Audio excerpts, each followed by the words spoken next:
Bloody fiddlesticks! They've gone and done it, my friends. They've sacked Elmo.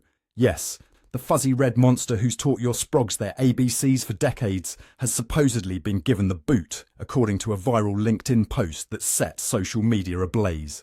Written in Elmo's iconic third-person voice, this parody claimed he'd been laid off after 45 years due to federal budget cuts, listing his skills as giving hugs, recognising the letter E and asking how you're doing.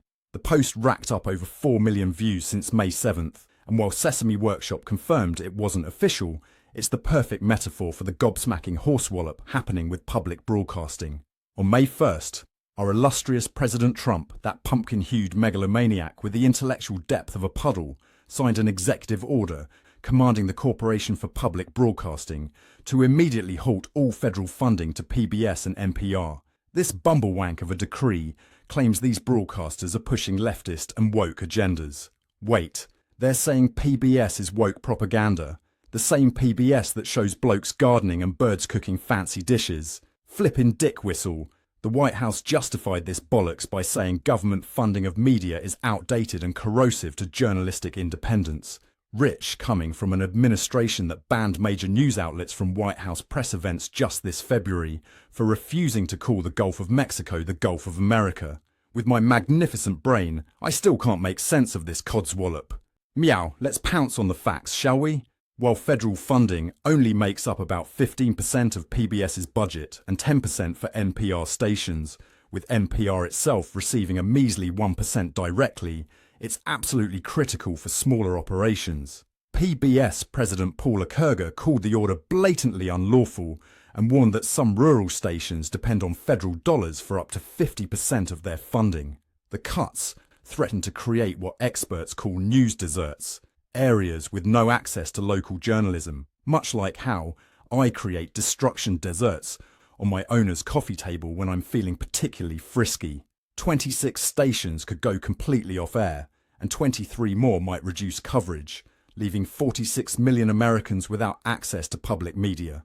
Proper mental, that is. This is all part of the Department of Government Efficiency, or DOGE, led by that self-important space cadet Elon Musk, who's about as qualified to run government efficiency as I am to perform brain surgery. Since January, they've been on a proper rampage, sacking nearly 10,000 federal employees by February alone. The Social Security Administration binned 7,000 jobs, while the Department of Veterans Affairs announced a grotesque 80,000 layoffs in March. It's like watching a cat with the zoomies, except instead of running around the house at 3 in the morning, they're dismantling democratic institutions. During recent congressional hearings, Republican jits made utterly ridiculous claims, including that Bert and Ernie represented an extreme homosexual agenda.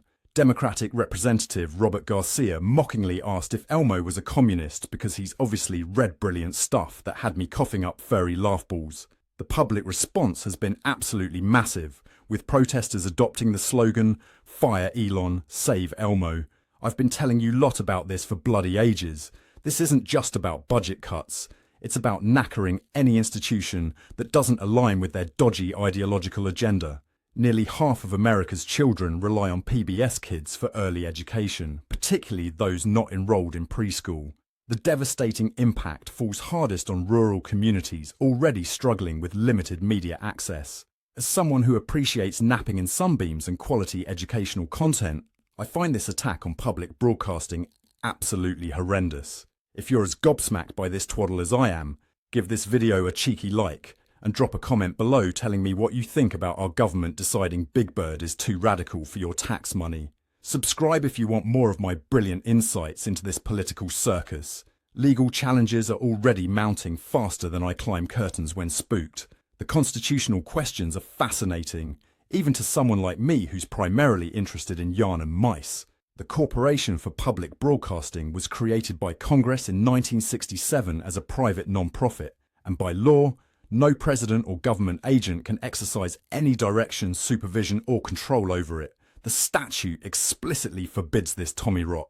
But our bellend-in-chief is pushing ahead anyway, demanding all federal funding cease by June 30th. This is the same administration that has waged war on media freedom, banning reporters over geographic naming disputes and implementing mass layoffs at federal agencies.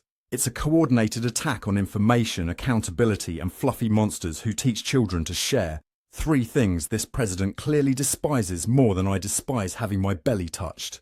We'll be back soon with more. I'm Ron de Parmesan for Newscats. Thanks for tuning in. This whole situation is an absolute catastrophe, much like when I coughed up a hairball in the Queen's handbag. Though at least the hairball served a purpose as organic decoration.